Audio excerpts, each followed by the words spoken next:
In the beginning, there was only Allah, and by His will, all things came to be. From clay, shaped by divine hands, Allah created Adam, the first human and the first prophet, and breathed into him a soul. The angels were commanded to bow before him, and he was taught the names of all things. With Adam and his wife Hawa began the story of humanity, a story of guidance, of testing, and of the long return to the one who made us. Generations passed, and the people forgot their Lord, turning to idols carved by their own hands. So Allah sent Nuh, who called his people to worship one God for 950 years. Only a few believed. By Allah's command, Nuh built a great ark, and when the floodwaters rose and covered the earth, those who believed were carried to safety, while the message of monotheism was preserved for the generations to come.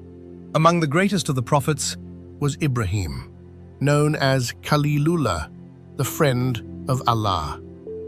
He shattered the idols of his people and stood firm when cast into the fire, which Allah made cool and peaceful upon him. In the barren valley of Mecca, Ibrahim and his son Ismail raised the foundations of the Kaaba, the first house built for the worship of the one God, a sanctuary to which believers would turn for all time.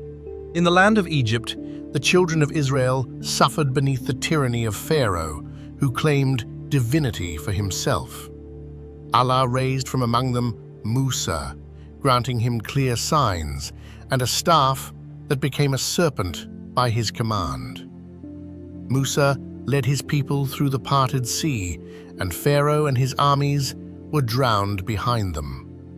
Upon Mount Sinai, Musa received the Torah, a light and a guidance for his people. Centuries later, to the pure and devout Maryam, Allah granted a miraculous son, Isa, the Messiah, born without a father by the word be. From his cradle he spoke, declaring himself a servant of Allah and a prophet. He healed the blind and the leper and revived the dead by Allah's permission, and he was sent with the Injil to the children of Israel. When they plotted against him, Allah raised him up, and his return is promised at the end of days. The centuries that followed were an age of forgetting. In Arabia, the sanctuary of Ibrahim was ringed with idols, and tribes warred in darkness, burying daughters alive and bowing to stone.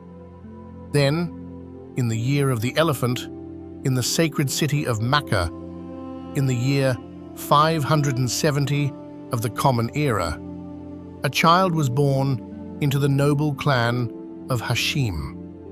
His name was Muhammad, peace be upon him, and through him the light of revelation would return to the world. In his 40th year, while in quiet contemplation within the cave of Hira, the Prophet Muhammad, peace be upon him, was visited by the angel Jibril, who commanded him, "Read." Thus began the revelation of the Quran, the final word of Allah to humankind. For 13 years he called his people in Mecca, enduring persecution with patience, until Allah commanded the Hijrah, the migration to Medina, where the first Muslim community took root and flourished. From Medina, the message spread across Arabia, and in time, Mecca itself returned to the worship of one God, its idols cast down forever. Upon the plain of Arafah, the Prophet delivered his farewell sermon, and the verse was revealed, "This day I have perfected for you your religion." He left behind the Quran and his Sunnah, a mercy to the worlds and the final message to humanity, binding every believer from every land into one ummah under the one God.